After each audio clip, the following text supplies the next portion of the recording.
There is much widespread ignorance and ungrounded superstition about the afterlife.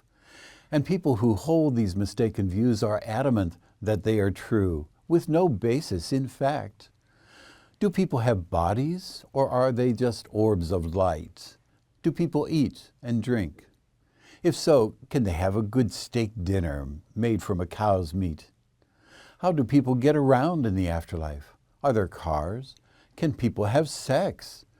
In this video, I explain what we have been told by speakers from the afterlife that are corroborated by more than one speaker. We know what life in the afterlife is like.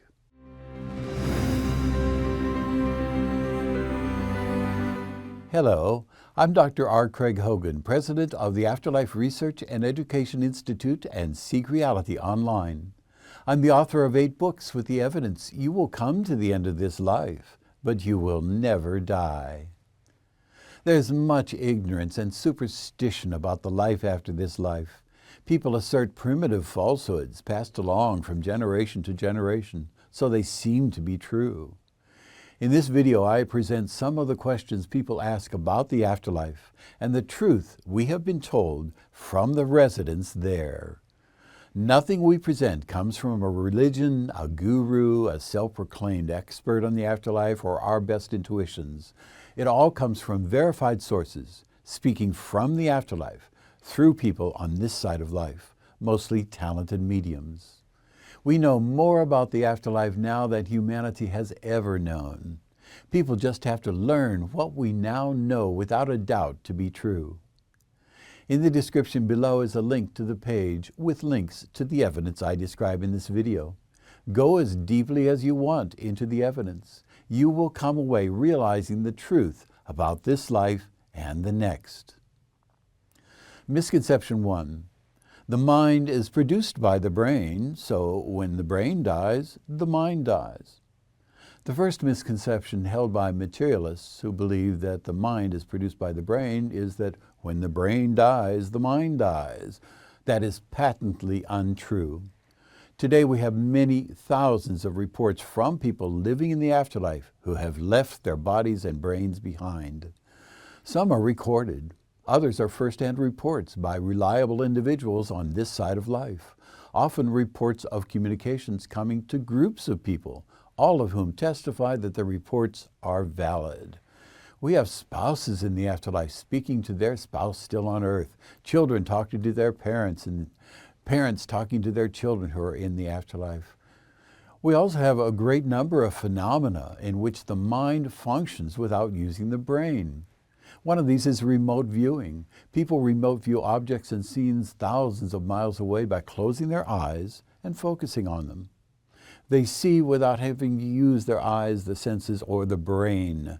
That's because the sights are in the greater reality. They are with us in our minds that don't require a brain or eyes to see. The validity of these experiences is well documented in peer-reviewed journals. People in near-death experiences, when their bodies have shut down, have clearer than normal senses, experiences outside of the body, meetings with their deceased loved ones, and all manner of experiences showing their minds are working when their brain is not functioning. Our minds are not in our brains and are not dependent upon our brains, so it is an archaic belief that the mind is in the brain. A video with more is in the link in the description below. Misconception 2. People who have left Earth are orbs or wisps of spirit energy. The second misconception, that people who have left the Earth body behind are now orbs or wisps of spirit energy, is simply not true. There's nothing in the record of people speaking from the afterlife that is corroborated among sources suggesting that people are orbs of energy. In fact, we have detailed accounts from many hundreds of sources that people in the next life have bodies that are just as substantial as the bodies we have on Earth. People have bodies as they had in their 20s or 30s on Earth, with no defects. Children, including miscarried or aborted children, grow up in the next life until they reach the physical maturity of a person in their 20s or 30s on Earth. They enjoy all the sensual pleasures we enjoy on Earth. They have fully functioning senses, seeing, hearing, tasting, touching, smelling, bodily sensations, and all the rest of what we experience on earth. A video with more is in the link in the description below. Misconception 3. There is a hell of eternal damnation and punishment. The third misconception is that there is a hell, the torment that people go to if they have been bad on earth. There is no such place as hell. It was developed by the early Christian church to keep their parishioners in line.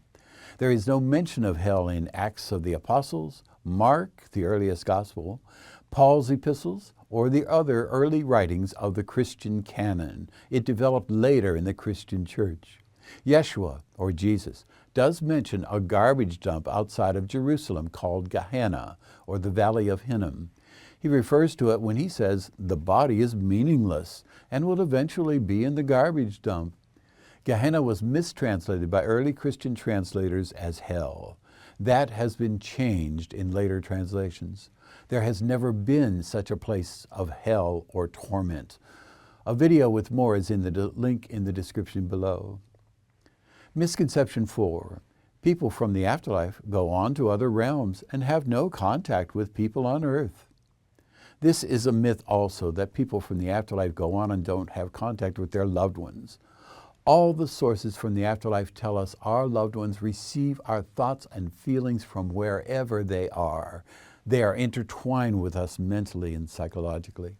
And when we need them, they come to the earth plane to be with us. They do not go on to their new lives and leave us behind. They're still only a thought away, as though they've stepped into the next room and are speaking to us from there. They are anxious to keep in contact with us, even though they're unseen. It's up to us to slow down in our daily lives and talk to them. Misconception 5. It is a sin to communicate with people in the life after this life. The next myth is that the Bible says that it's a sin to communicate with loved ones living in the afterlife. There's nothing in the Christian canon suggesting people should not communicate with their loved ones in the afterlife. There are passages in the Hebrew Scriptures about not talking to mediums, but that was only because people were going to mediums instead of going to Yahweh, the Hebrew God. They were asking for advice and venerating the spirits the mediums were connecting with. Yahweh was a jealous God who would allow no other gods before him in the lives of his chosen people. Here's an example. This is the scripture. So Saul died for his sin against the Lord, because he did not keep the word of the Lord. He had asked a woman who spoke with spirits what he should do. He did not ask the Lord. So the Lord killed him and gave the nation to David, the son of Jesse. Saul was asking a medium for advice instead of Yahweh. That's what the passage refers to. More importantly, nowhere in either the Hebrew or Christian sacred text does it say in any form that people should not communicate with their loved ones living in the afterlife.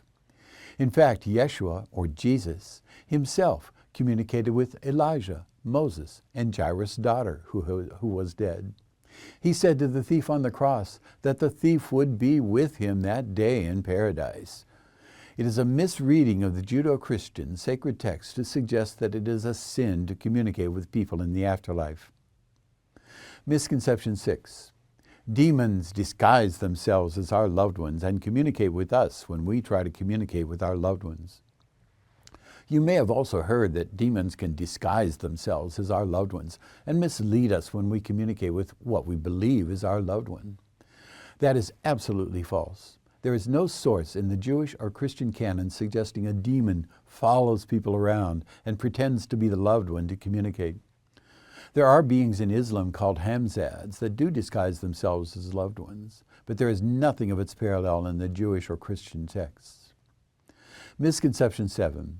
Our loved ones who have left the earth plane have gone on, and we should not bother them. Quite the contrary. We hear repeatedly from people living in the life after this life that their most fervent wish is that they could communicate with their loved ones to let them know they're fine, just in a different place. And they're available to communicate at any time. All we have to do is to speak to them or ask them to come near. Especially in the days following their transition, they want us to know they're fine and well. They will stay around us when we're grieving. After a while, they go on to their lives in the next life, but they're only a thought away. They actively come to us when we ask them to, or when we're having a hard time, and they want us to respond. We aren't bothering them, even if we talk to them every day until the end of our stay on Earth plane. They are going on with their lives, but are always available to communicate. Misconception 8. Our grief has no effect on people living in the afterlife. We do hear from children living in the next life who tell us that their parents' grief is keeping them from advancing to the next life. They feel the desperate need to stay close to their parents because of their parents' grief. They delay going on to the next stages of their life. But they feel it is hopeless because their parents are not slowing down long enough to receive their messages, so they're trapped until their parents grow to have a stable grief that is not constant and debilitating. They want to go on, and they are only a thought away, so they can return to their parents anytime to communicate. Our loved ones living full lives in the afterlife receive our feelings and our thoughts. Our grieving makes them feel the grief, and that makes them sad. They don't want us to grieve. We will feel sad that we aren't with them on the same plane for a while. But being consumed with grief contaminates our lives and makes our loved ones feel sad because of our feelings. It is important for us to realize we're only on different planes for a short time, and they are available to communicate at any time. They want us to live full, happy lives until the brief time when we're on the same plane together. We will feel sadness when our children have gone on before us, but the sadness should not consume us so that we're unable to communicate with them. Communicate with your loved one, with your children, on the next realm of life. Misconception 9. People reincarnate after a while and are not available to communicate. Reincarnation is misunderstood. People don't return to Earth to live a new life as a different person. What we're told repeatedly by the people living in the life after this life is that we stay the individuals we are throughout eternity. Instead, other individuals who are part of our higher self incarnate as new individuals. Their lives might have a framework from our lives. It may be that we didn't learn a lesson our higher self still wants us to experience. The new individual comes to Earth and grows up into adulthood. As that person grows, the framework from our life influences the person's development. But we and that new person are both independent, and we maintain our personality throughout time. We never reincarnate. A video with more is in the link in the description below. Misconception 10. People in the life after this life cannot enjoy sensual pleasures, such as sex. Another question we're often asked is whether people can have sex in the next life. The answer we're given repeatedly is that people can have sex in the life after this life if they want to.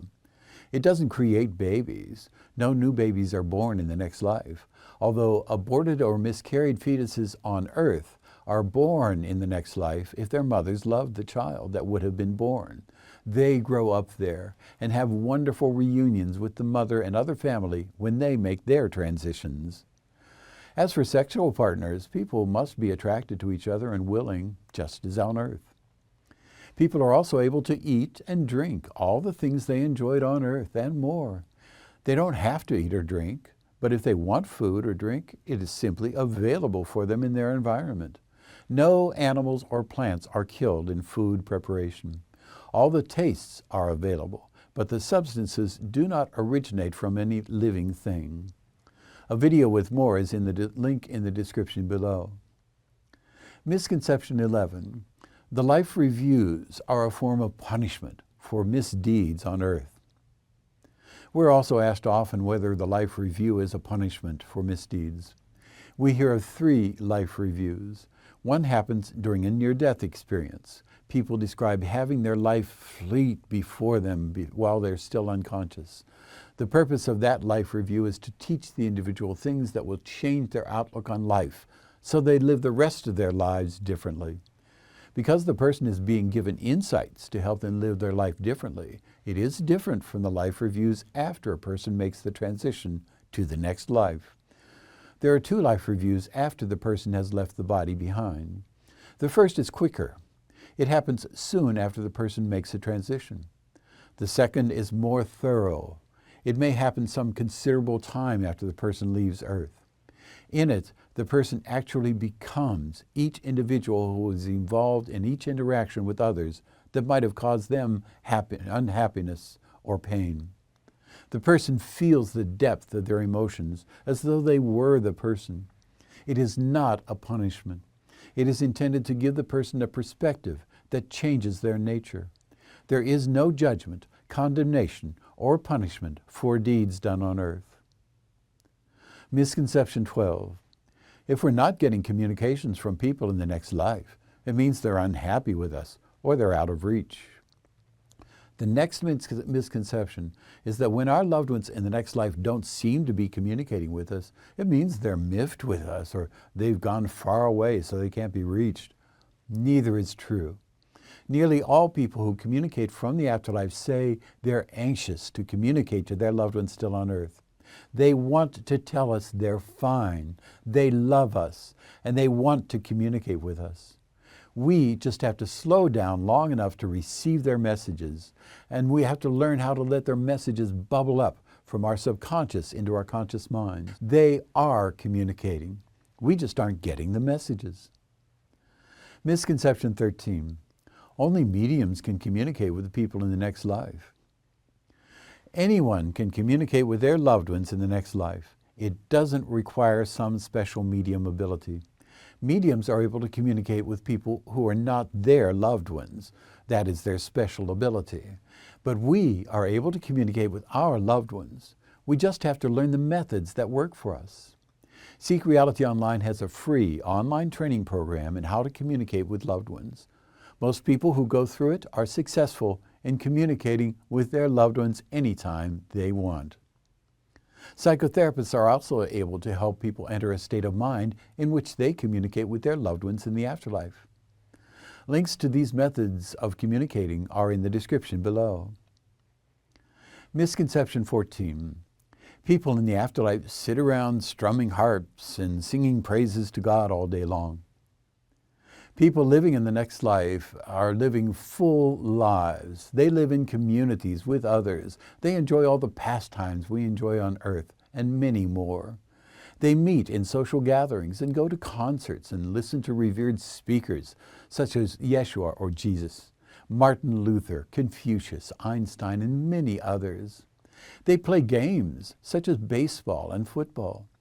Automobile enthusiasts and boaters who want to continue their pastimes of auto racing and boat racing, driving through the countryside or boating, have the automobiles or boats they want to have, they ideally would like to have.